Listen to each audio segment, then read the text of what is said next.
എല്ലാവർക്കും നമസ്കാരം. ഞാൻ സരിതാ മഹേശ്വരൻ.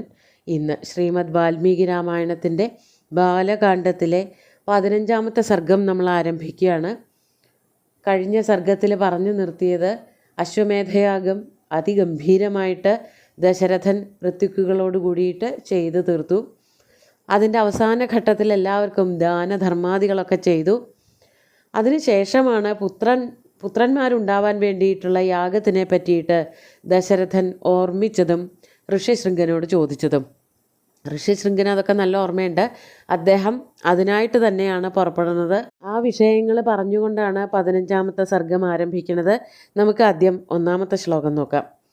മേധാവീ തു തതോധ്യാത്വാ സകിഞ്ചിദിദമുത്തരം ലബ്ധസപ്ഞസ്തതസ്തം തു വേദജ്ഞോ നൃപമബ്രവീത്. മേധാവി എന്നുള്ള വാക്ക് ഇവിടെ ഉപയോഗിച്ചിരിക്കുന്നത് ഋഷ്യശൃംഗനെ വിശേഷിപ്പിക്കാനാണ്. വേദജ്ഞനും മേധാവിയുമായിട്ടുള്ള ആ ഋഷ്യശൃംഗ മഹാമുനി. മേധാവീ തു തതോധ്യാത്വാ, കുറച്ചു നേരം ഋഷ്യശൃംഗൻ ധ്യാനിച്ചിട്ട്, അതായത് ഇനി താൻ ചെയ്യാൻ പോണ കർത്തവ്യത്തിനെ പറ്റിയിട്ട് എങ്ങനെ വർണ്ണിച്ചു കൊടുക്കണം, എങ്ങനെ പറഞ്ഞു കൊടുക്കണം എന്നുള്ളത് ആലോചിക്കുക. അതിനുള്ള കുറച്ച് സമയമാണ് തതോധ്യാത്വ എന്നുള്ള പദം കൊണ്ട് ഉദ്ദേശിച്ചത്. അങ്ങനെ കുറച്ചു നേരം ആലോചിച്ചിരുന്നിട്ട് ഉത്തരം കിഞ്ചിത് ഉത്തരം അവതത് അബ്രവീത് നൃപം അബ്രവീത്, രാജാവിനോടായിട്ട് അതിനുള്ളൊരു മറുപടി കൊടുക്കുകയാണ്. അതിനിടയ്ക്കൊരു സംഭവം കൂടി ഉണ്ടായി. അതാണ് പറയണത്. ലബ്ധസപ്ഞസ്തതസ്തം തു വേദജ്ഞോ നൃപം അബ്രവീത്. കുറച്ചു നേരം ആലോചിച്ച് ധ്യാനനിരതനായിട്ടിരുന്നപ്പോൾ അതിനു വേണ്ട മറുപടി, അതായത് ദശരഥൻ എന്താണോ ആവശ്യപ്പെട്ടത്, പുത്രന്മാരുണ്ടാവാൻ വേണ്ടിയിട്ടുള്ളതായ പുത്രകാമേഷ്ടി യാഗത്തിനെ പറ്റിയിട്ടുള്ള ഒരു അറിവുണ്ടായി. അതിനെ പറ്റിയിട്ട് വ്യക്തമായിട്ട് നൃപനോട്, രാജാവിനോട്, ദശരഥനോട് പറയുകയും ചെയ്തു. അബ്രവീത്, അതാണ് എന്താണ് പറഞ്ഞത് എന്നുള്ളത് അടുത്ത ശ്ലോകത്തിൽ, 2ാമത്തെ ശ്ലോകത്തിൽ പറയാണ്. ശ്ലോകം നോക്കൂ. ഇഷ്ടിം തേഹം കരിഷ്യാമി പുത്രീയാം പുത്രകാരണാത് അഥർവശിരസി പ്രോക്തൈർമന്ത്രൈ സിദ്ധാം വിധാനത. ഞാൻ അങ്ങയ്ക്ക് വേണ്ടിയിട്ട് പുത്രകാമേഷ്ടി യാഗം ചെയ്യാം എന്നാണ് ഇവിടെ പറയണത്. അതാണ് അഹം കരിഷ്യാമി, ഞാൻ തീർച്ചയായിട്ടും ചെയ്യാം. പുത്രകാരണാത്, അങ്ങയ്ക്ക് വേണ്ടിയിട്ട്. തേ പുത്രകാരണാത്, അങ്ങയ്ക്ക് പുത്രന്മാരുണ്ടാകുന്നതിന് വേണ്ടിയിട്ട്. അഹം പുത്രിയാം ഇഷ്ടിം കരിഷ്യാമി. പുത്രിയാം ഇഷ്ടി, അതാണ് പുത്രന്മാരുണ്ടാകുന്നതിന് വേണ്ടിയിട്ടുള്ളതായ ചെറിയൊരു യാഗം. അത് ഞാൻ തീർച്ചയായിട്ടും അങ്ങയ്ക്ക് വേണ്ടിയിട്ട് ചെയ്തു തരാം. അതെവിടെയാണ് പറഞ്ഞു വച്ചിരിക്കുന്നത്? അഥർവശിരസി പ്രോക്തൈഹി മന്ത്രൈഹി സിദ്ധാം വിധാനത.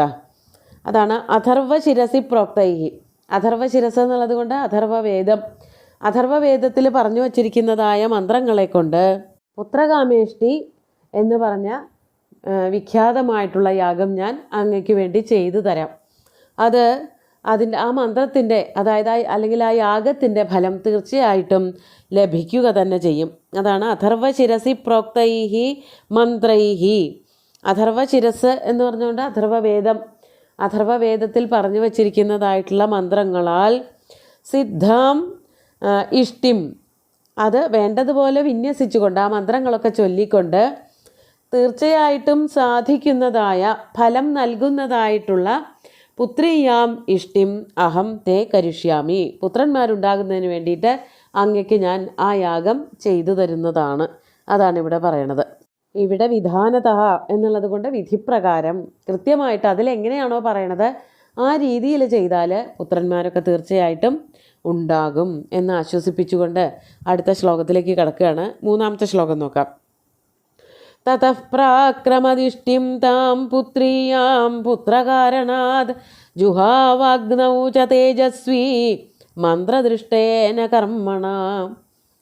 അതിനുശേഷം തഥ, അതായത് ഇങ്ങനെ പറഞ്ഞ് ദശരഥനെ ആശ്വസിപ്പിച്ചു. അതിനുശേഷം പുത്രീയാം ഇഷ്ടിം, പുത്രകാരണാത് പുത്രീയാം താം ഇഷ്ടിം പ്രാക്രമത്, പുത്രന്മാരുണ്ടാകാൻ വേണ്ടിയിട്ടുള്ളതായ പുത്രകാമേഷ്ടി അഥവാ പുത്രിയാം ഇഷ്ടി, പുത്രിയാ ഇഷ്ടി, അത് ചെയ്യാനായിട്ട് ആരംഭിച്ചു. പ്രാക്രമത് എന്ന് പറഞ്ഞാൽ ആരംഭിച്ചു എന്നർത്ഥം. അതിനു വേണ്ടിയിട്ട് ജുഹാവ അഗ്നൗച തേജസ്വി മന്ത്രദൃഷ്ടേന കർമ്മണ. മന്ത്രദൃഷ്ടേന കർമ്മണ അഗ്നൗ തേജസ്വി ജുഹാവ. മന്ത്രങ്ങളോട് കൂടിയിട്ട് അഗ്നിയിൽ തൻ്റെ കയ്യിലുള്ളതായ ഹവിസ് അർപ്പിക്കുകയും ചെയ്തു. അപ്പോൾ കർമ്മങ്ങളൊക്കെ എങ്ങനെയാണോ അഥർവ വേദത്തിൽ പറഞ്ഞു വച്ചിരിക്കുന്നത് അതിൽ നിന്ന് അല്പം പോലും മാറാതെ വേണ്ടതുപോലെ നിർവഹിക്കാൻ തുടങ്ങി. അഗ്നൗ ജുഹാവ, അഗ്നിയിൽ ഹോമിച്ചു. ഹവിസ് അല്ലെങ്കിൽ നെയ്യൊക്കെ അഗ്നിയിൽ ഹോമിക്കുകയാണ് ചെയ്തത് മന്ത്രങ്ങളോട് കൂടിയിട്ട്. അതിനുശേഷം 4ാമത്തെ ശ്ലോകം നോക്കാം. തതോ ദേവാസ്സ ഗന്ധർവാ സിദ്ധാശ്ച പരമർഷയ ഭാഗപ്രതിഗ്രഹാർത്ഥം വൈ സമവേതാ യഥാവിധി. അങ്ങനെ യാഗം ചെയ്യുമ്പോൾ ആ യാഗത്തിൻ്റെ ഫലം ലഭിക്കുന്നതിന് വേണ്ടിയിട്ട് ദേവന്മാർ വരാറുണ്ട് എന്നുള്ളതാണ് സങ്കല്പം. ഇവിടെ സങ്കല്പമല്ല, ശരിക്കും ദേവന്മാർ വരുന്നുണ്ടായി. അതാണ് വർണ്ണിക്കുന്നത്. തതോ, അതിനുശേഷം ഓരോ ദേവന്മാർക്ക് വേണ്ടിയിട്ടും ഹവിസ് അഗ്നിയിൽ അർപ്പിക്കുന്നു. അഗ്നി അതത് ദേവന്മാർക്ക് അത് കൊണ്ടെത്തിക്കുന്നു എന്നുള്ളതാണ് പറഞ്ഞു കേട്ടിരിക്കുന്ന വിഷയങ്ങൾ, കഥകൾ. പക്ഷേ ഇവിടെ അങ്ങനെയല്ല. ദശരഥൻ്റെ ആ പുത്രകാമേഷ്ടിയിലെ ഹവിസ് ഭുജിക്കുന്നതിന് വേണ്ടിയിട്ട് ദേവന്മാരെല്ലാവരും തന്നെ വന്നു.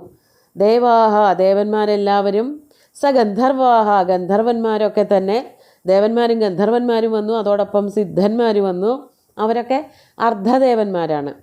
മാത്രമല്ല പരമർഷയ, വലിയ വലിയ വസിഷ്ഠൻ, വിശ്വാമിത്രൻ പോലെയുള്ളതായ കെങ്കേമന്മാരായിട്ടുള്ള ശ്രേഷ്ഠന്മാരായിട്ടുള്ള ഋഷിമാർ വന്നു. എന്തിനാ അവരൊക്കെ വന്നത്? ഭാഗപ്രതിഗ്രഹാർത്ഥം വൈ സമവേദ യഥാവിധി. വിധിപ്രകാരം ദേവന്മാരും ഋഷിമാരും സിദ്ധന്മാരും ഗന്ധർവന്മാരും ഒക്കെ യാഗം ചെയ്യുന്ന സ്ഥലത്തേക്ക് വരേണ്ടതാണ്. അതേപോലെ തന്നെ എല്ലാവരും ഭാഗം ലഭിക്കുന്നതിന് വേണ്ടി, ഭാഗം സ്വീകരിക്കുന്നതിന് വേണ്ടിയിട്ട് ഭാഗപ്രതിഗ്രഹാർത്ഥം വൈ സമവേദ യഥാവിധി, എല്ലാവരും തന്നെ വിധിപ്രകാരം അവിടേക്ക് വരികയുമുണ്ടായി.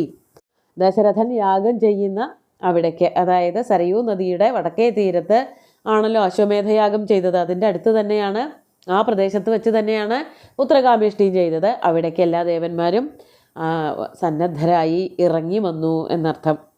നമുക്ക് 5ാമത്തെ ശ്ലോകം നോക്കാം.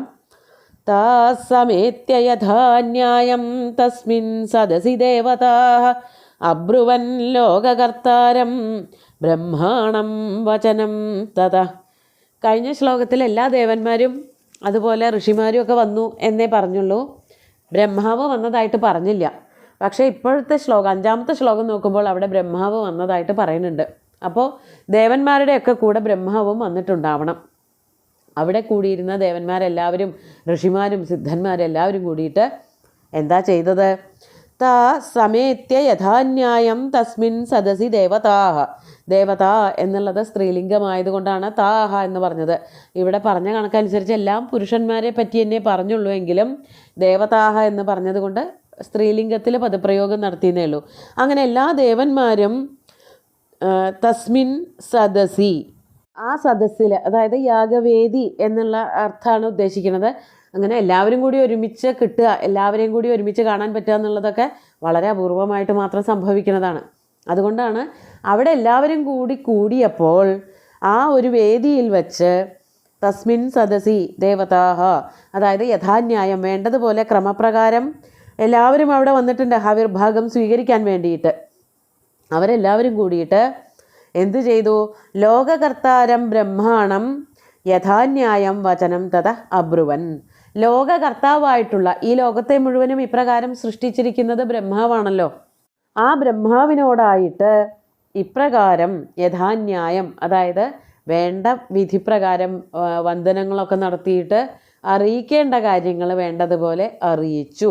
അതാണ് ലോകകർത്താരം ബ്രഹ്മാണം തതഃ വചനം അബ്രുവൻ. അതിനുശേഷം കുറച്ച് കാര്യങ്ങൾ ഈ ഋഷിമാരും ഗന്ധർവന്മാരും സിദ്ധന്മാരും ഒക്കെ വന്നിരിക്കുന്നുണ്ടല്ലോ, അവരുടെ എല്ലാവരുടെയും മനസ്സിൽ കുറച്ച് കാര്യങ്ങൾ ബ്രഹ്മാവിനോടായിട്ട് പറയാനുണ്ടായിരുന്നു. അത് മുഴുവനും ആ സദസ്സിൽ വെച്ച് എല്ലാവരും കൂടിയിരിക്കുമ്പോൾ ബ്രഹ്മാവിനെ മുൻനിർത്തിക്കൊണ്ട് ഇപ്രകാരം പറഞ്ഞു എന്നാണ് പറയണത്. എന്താണ് പറയണത് എന്നുള്ളതൊക്കെ അടുത്ത ദിവസം നോക്കാം. അത് കുറേയധികം ഒരുമിച്ച് പറയേണ്ടതായിട്ടുള്ള ശ്ലോകങ്ങളാണ്. നമുക്ക് ഇന്നത്തെ ശ്ലോകങ്ങൾ ഒന്നുകൂടി ചൊല്ലി നോക്കാം.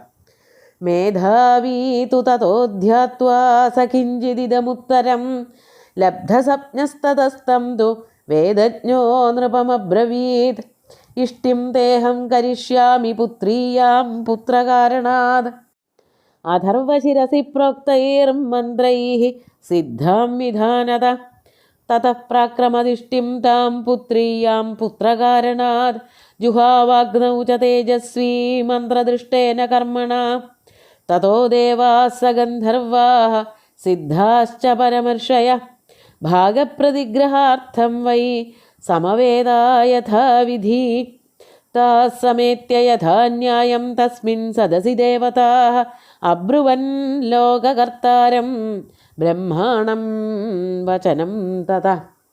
എന്തൊക്കെയാണ് ദേവന്മാരെല്ലാവരും ചേർന്നിട്ട് ബ്രഹ്മാവിനോട് പറഞ്ഞ വാക്കുകൾ എന്നുള്ളത് അടുത്ത ദിവസം നോക്കാം.